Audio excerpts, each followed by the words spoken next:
Hello friends, in today's lecture we are going to discuss about brainstorming of Indian weavers. There are different activities, we are going to discuss some of them. A2 activity, discuss the various products made by the weavers in the poem. कवितेमध्ये विणकरांनी जे वेगवेगळे वस्त्र विणलेले आहेत त्याची चर्चा करा. We can write the answers. In the first stanza, the weavers weave blue color ropes for the newborn child. पहिल्या स्टांझामध्ये कवयित्रींनी नवीन जन्मलेल्या बाळासाठी ब्ल्यू कलरमधील जो झगा विणलेला आहे त्याची चर्चा केलेली आहे. In the second stanza, weavers weave a purple and green marriage veils for a queen. तर सेकंड स्टांझामध्ये क्वीनसाठी पर्पल आणि ग्रीन रंगाचा मॅरेज वेल त्यांनी विणलेला आहे, घुंगट ज्याला म्हणतो. And in the last stanza, weavers weave a bright white funeral shroud for a dead man. तर तिसऱ्या स्टांजामध्ये मृत व्यक्तीसाठी पांढऱ्या रंगाचं प्रेत वस्त्र विणकर विणतात. Second activity, the words in the three stanzas of the poem mention different times of a day. कवितेमध्ये तिन्ही कडव्यामध्ये दिवसाची वेगळी जी वेळ आहे ती वेळ सांगितलेली आहे. Complete the following table. Time of the day, words, phrases and weavers work. कोणत्या वेळेसाठी कवयित्रीने कवितेमध्ये कोणता शब्द वापरलेला आहे, and at that particular time what are the weavers doing, आणि त्या वेळेला विणकर कोणतं काम करत आहेत. जसं की अर्ली मॉर्निंगसाठी कवितेमध्ये जी फ्रेज आलेली आहे that one is break of day. and weavers work, what are the weavers doing at that particular time? Weavers weave ropes for the newborn child. Second line जी आहे late in the evening. Late in the evening साठी कवितेमध्ये जी phrase आलेली आहे that one is fall of night. And the work of weaver is they are weaving the marriage veils of queen. Third line, cold night. Cold night साठी जी phrase वापरलेली आहे ती आहे moonlight chill. And at that time weavers weave a dead man's funeral shroud. अशा प्रकारे वेगवेगळी कामं विणकर वेगळ्या वेळेला करत आहेत. Third activity, the poem reveals three phases of life. कवितेमध्ये मानवी जीवनातील 3 टप्पे वर्णन केलेले आहेत. Fill in the blanks with feelings and colours appropriate to the phases of life. कोणता रंग कोणती फिलिंग व्यक्त करतो ते आपल्याला त्या ठिकाणी लिहायचं आहे. One is done for you. One example is already given in that column. जसं की कलर आहे 3 स्टेजेस, 3 फेसेस आहेत. First phase is new born or childhood. पहिला टप्पा जीवनातील जो आहे तो बालपण. Second phase is youth or adulthood. दुसरा टप्पा आहे तारुण्य. तर last one is old age or means death. तर तिसरा टप्पा आहे वृद्धावस्था म्हणजेच मृत्यू. मग या तिन्ही फेसेससाठी poetess has used 3 different colours. कवयित्रीने कवितेमध्ये 3 वेगवेगळ्या रंगांचा वापर केलेला आहे. जसं की न्यूबॉर्नसाठी, चाइल्डहुडसाठी त्यांनी ब्ल्यू कलर एक्सप्रेस केलेला आहे. यूथ किंवा ॲडल्टहुडसाठी she has used purple and green colour. आणि त्याचबरोबर ओल्ड एज किंवा डेथसाठी त्यांनी व्हाईट या कलरचा त्या ठिकाणी वापर केलेला, यूज केलेला आहे. आता या ठिकाणी हे जे कलर्स आहेत, फिलिंग्ज कोणत्या कोणत्या आहेत? ब्ल्यू कलर जो आहे तो होप्स अँड एक्सपेक्टेशन व्यक्त करतो. तर पर्पल आणि ग्रीनमध्ये वी कॅन राईट युथफुलनेस, एनर्जी. मग युथफुलनेस त्यामधून व्यक्त केला आहे किंवा एनर्जी व्यक्त केलेली आहे. तर व्हाईटमध्ये डेथ, इटर्नल पीस अशा प्रकारच्या फिलिंग्ज त्या कलरच्या माध्यमातून व्यक्त केलेल्या आहेत. Next activity, complete the sentence. The weavers weave in the chill moonlight. What are they weaving in the chill moonlight? आपण त्या ठिकाणी लिहू शकतो, the clothes of dead man's funeral shroud. It is white colour like feather and cloud. म्हणजे श्वेत रंगाचे ज्या प्रकारचा पिसारा असतो, क्लाउड असतो, त्या श्वेत रंगाचे प्रेतवस्त्र विणकर विणत आहेत. Night, white cloud and feather are the agents of death and endless peace. आणि त्या व्हाईट कलरमधून काय व्यक्त करायचं आहे कवयित्रीला? तर डेथ, मृत्यू, आयुष्याचा शेवट, जीवनाचा शेवट, एंडलेस पीस व्यक्त करायची आहे. Next activity, pick out 2 words used to describe the weavers in the last stanza. म्हणजे विणकरांचं वर्णन करण्यासाठी शेवटच्या 3ऱ्या स्टान्झामध्ये जे शब्द वापरलेले आहेत ते उचला किंवा सांगा. And also state their importance. मग विणकरांचं वर्णन करण्यासाठी जे 2 शब्द लास्ट स्टान्झामध्ये आलेले आहेत, those words are solemn and still. Solemn म्हणजे सिरियस, गंभीर. स्टील म्हणजे स्तब्ध, शांत. These 2 words are also describes their condition in India. Their means weavers. हे जे 2 शब्द आहेत, भारतातील विणकरांची सध्याची जी परिस्थिती आहे ते पण व्यक्त करतात. Their life also became somewhat motionless and still. त्यांचं विणकरांचं जे जीवन आहे सध्या भारतामध्ये, हे जीवनसुद्धा कसं आहे? मोशनलेस आहे, अचल, स्थिर अशा प्रकारचं आहे. In such sorrowful condition, in all weather conditions they do their work. In all weather conditions they do their work. म्हणजे कोणत्याही वेदरमध्ये, परिस्थितीमध्ये, हवामानामध्ये ते त्यांचं कार्य अविरतपणे करत आहेत. It shows their devotion and importance about work. Devotedly they are working.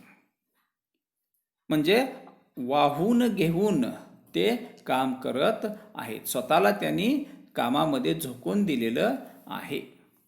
अशा प्रकारे आपण त्या उत्तरामध्ये लिहू शकतो. Express your views about the present condition of weavers. Personal response type question आहे. यामध्ये आपण आपलं मत व्यक्त करायचं आहे. काय प्रश्न आहे? Express your views. तुम्ही तुमचं मत मांडा. कशाविषयी? The present condition of weavers. विणकरांची सद्य परिस्थिती जी आहे त्याच्याबद्दल तुम्ही तुमचं मत मांडा. We can write our own opinion in the answer of this question. आपण आपलं काही मत त्यामध्ये मांडू शकतो रिलेटेड टू द क्वेश्चन. मग मी या ठिकाणी मांडलेलं आहे, the present condition of Indian weavers are not so good. Not so good it means bad. सध्याची जी विणकरांची परिस्थिती आहे ती परिस्थिती चांगली नाही, म्हणजेच वाईट आहे. It getting worse day by day due to illiteracy of the weavers. आणि ही परिस्थिती दिवसेंदिवस वाईट होत चाललेली आहे. There are different reasons. त्यांची जी परिस्थिती खालावत चाललेली आहे, वाईट होत चाललेली आहे, त्यासाठी वेगवेगळी कारणं आहेत. सच ॲज इलिटरसी म्हणजे अशिक्षितपणा, इनॲडिक्वेट फायनान्स अपुऱ्या अशा प्रकारची आर्थिक परिस्थिती, procurement of raw materials. Procurement म्हणजे खरेदी, म्हणजे कच्चा माल जो आहे तो खरेदी करण्यासाठी त्यांच्याकडे पैसा वगैरे नाही किंवा रॉ मटेरियल तेवढ्या प्रमाणामध्ये उपलब्ध नाही. Competition with the imported machines. मशीनसोबतची असलेली कॉम्पिटिशन म्हणजे हे लूमवरती हातमागावरती वस्त्र विणत आहेत, परंतु ज्या मॉडर्न मशीन्स बाजारामध्ये अवेलेबल झालेल्या आहेत त्यांच्याबरोबरची स्पर्धा. Cheaper foreign cotton products. म्हणजे अशा प्रकारे विविध कारणामुळे त्यांची दिवसेंदिवस परिस्थिती ही खालावत चाललेली आहे. नॉट गुड, त्यांची परिस्थिती तेवढी चांगली नाही.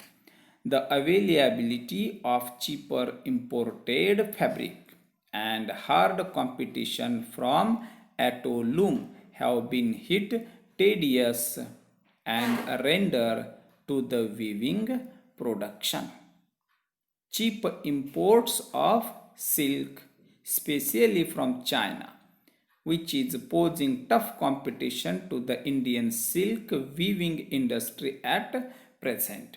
आणि आज मार्केटमध्ये जे स्वस्त सिल्क मार्केटमध्ये उपलब्ध आहे, फॅब्रिक उपलब्ध आहेत आणि खास करून चायना मेड, हे या विणकरांच्या वस्त्रांसाठी टफ कॉम्पिटिशन निर्माण करत आहेत.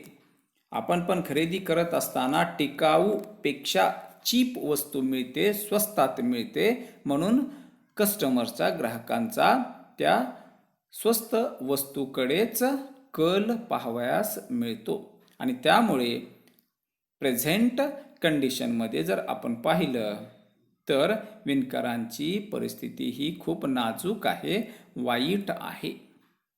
अशा प्रकारे आपण त्या उत्तराची मांडणी करू शकतो. Next activity, describe in your own words the steps or measures that can be taken to solve the problems of the weavers.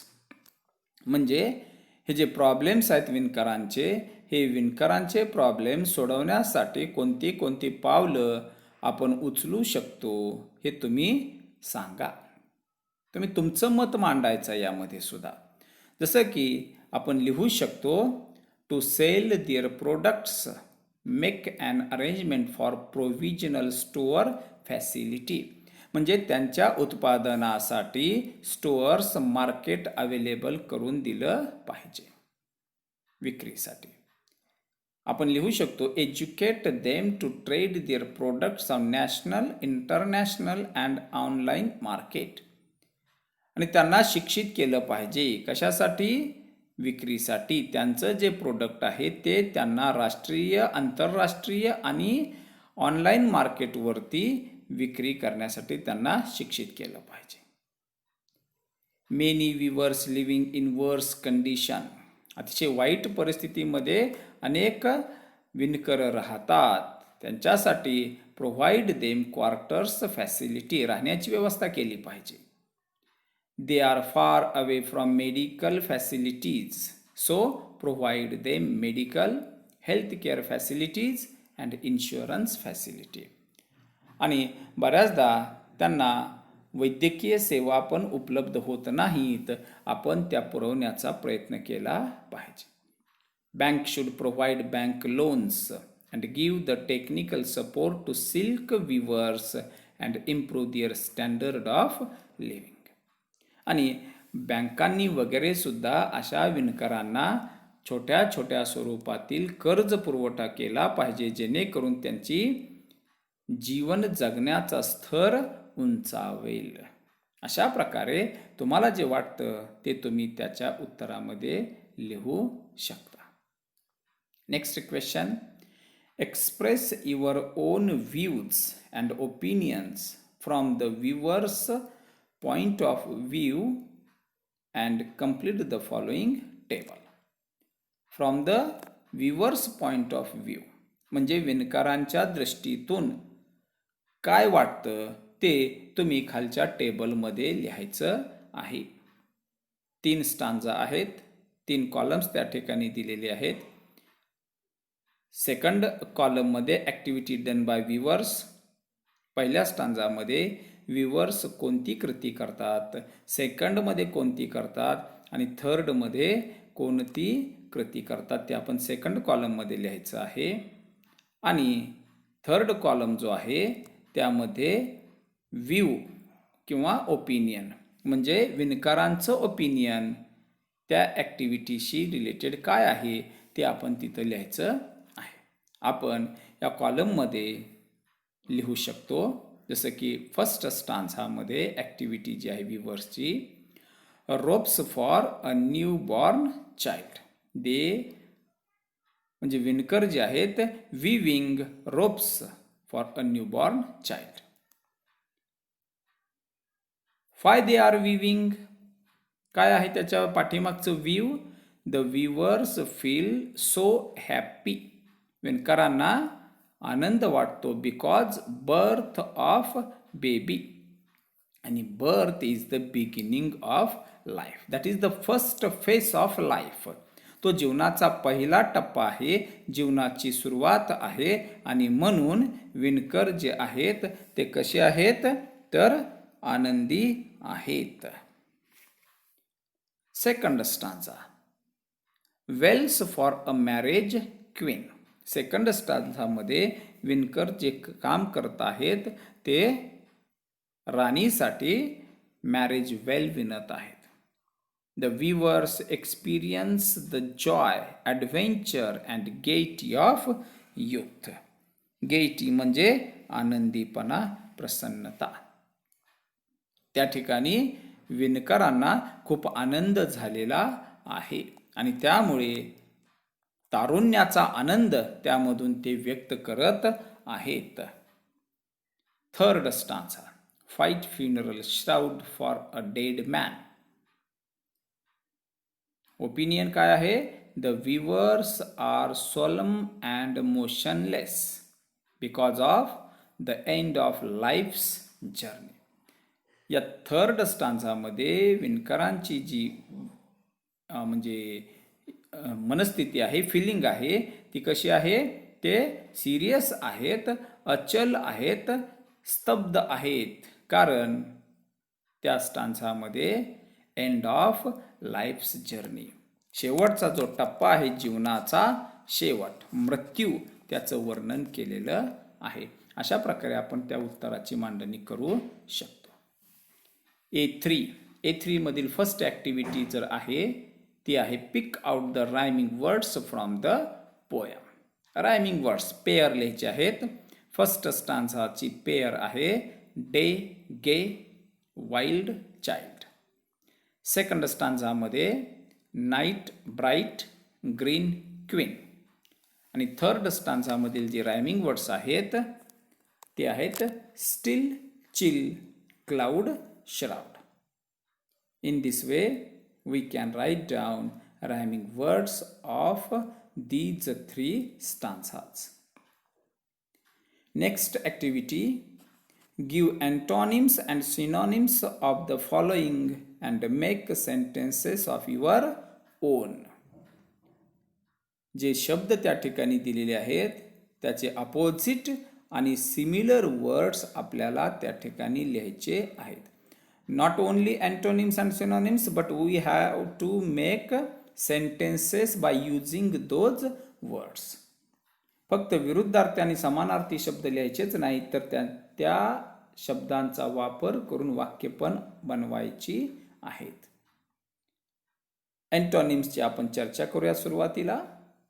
New, old. Sentence: the old goose plays not with foxes. The old goose plays not with foxes. Second word, bright, dull. Dull म्हणजे बोथट. वाक्यात उपयोग: The blade dulled with use. Dead, alive. The injured person is alive. जखमी झालेला जो व्यक्ती आहे तो जिवंत आहे. Still moving. स्टील म्हणजे अचल, मूव्हिंग म्हणजे चल, चालणारा, हलणारा, डुलणारा. He is still moving. Wild, tame. Tame म्हणजे नीरस, मिळमिळीत. The islands birds are quite tame. Fall, stable, स्थिर. The patient is stable now. म्हणजे आता त्या पेशंट जो आहे, रुग्ण जो आहे तो स्थिर आहे, म्हणजे व्यवस्थित आहे. चाइल्ड, एडल्ट और old. An adult lion's roar can be heard from up to 5 miles away. म्हणजे ॲडॉल्ट जो लॉयन आहे, वृद्ध जो लॉयन आहे, या लॉयनची गर्जना, रोअर, 5 मैलावरून सुद्धा आपण ऐकू शकतो. अशा प्रकारे अँटोनिम्स वापरून आपण वाक्यात बनवू शकतो. You can write your own sentences too. तुम्ही तुमच्या मनाची वाक्य सुद्धा त्या ठिकाणी लिहू शकता. Let's discuss about the synonyms. समानार्थी शब्दांची चर्चा करूयात. New, fresh. I like fresh smell of flowers. Bright, vivid. Bright म्हणजे काय? चमचमीत, चकाकीत, तेजस्वी. विविध, भडक, चमकदार. The artist was known for his vivid paintings. Dead, lifeless. Without health, life is lifeless. जीवन हे व्यर्थ आहे. Without health, life is lifeless. Still, quiet. Still म्हणजे अचल, स्तब्ध, स्थिर. His voice was quiet and confident. Wild, ferocious, हिंस्र. The ferocious animal moves freely around the mountain. Fall, collapse, कोसळणे. The newly built bridge collapsed. नवीनच बांधलेला पूल कोसळला. Child, baby. How pretty the baby was. अशा प्रकारे आपण वाक्य बनवू शकतो. Next activity is make a word register for clothes, attire, dress. आणि आपण त्या ठिकाणी क्लॉथशी रिलेटेड जे वर्ड्स आहेत, रजिस्टर, ते आपण लिहायचे आहेत. जसं की fashion, jacket, jeans, pants, sari, kurta, shop, silk, weaver, अशा प्रकारचे शब्द आपण त्या ठिकाणी मांडू शकतो. And the last question which we are going to discuss is the rhyme scheme in the first stanza is AABB. Find rhyme schemes in the second and third stanzas. आणि या कवितेतील पहिल्या स्टांझाची रायमिंग स्कीम AABB अशा प्रकारची आहे. दुसऱ्या आणि तिसऱ्या स्टांझाची रायमिंग स्कीम काय आहे ते आपल्याला लिहायचं आहे. संपूर्ण कवितेची जी रायमिंग स्कीम कवितेमध्ये आलेली आहे ती AABB अशाच प्रकारची आहे. म्हणजे पहिल्या आणि दुसऱ्या लाईन्स या एकमेकाला राईम होतात, तर तिसरी आणि चौथी लाईन ही एकमेकाला राईम होते. फर्स्ट स्टांजामधील रायमिंग वर्ड्स आहेत day, gay, wild, child. Rhyming scheme A A B B. Second स्टांजातील रायमिंग वर्ड्स आहेत night, bright, green, queen. Rhyming scheme same A A B B. तर थर्ड स्टांजातील रायमिंग वर्ड्स आहेत still, chill, cloud, shroud. Rhyming scheme A A B B. अशा प्रकारे we have discussed about some of the activities from brainstorming. Okay, thank you.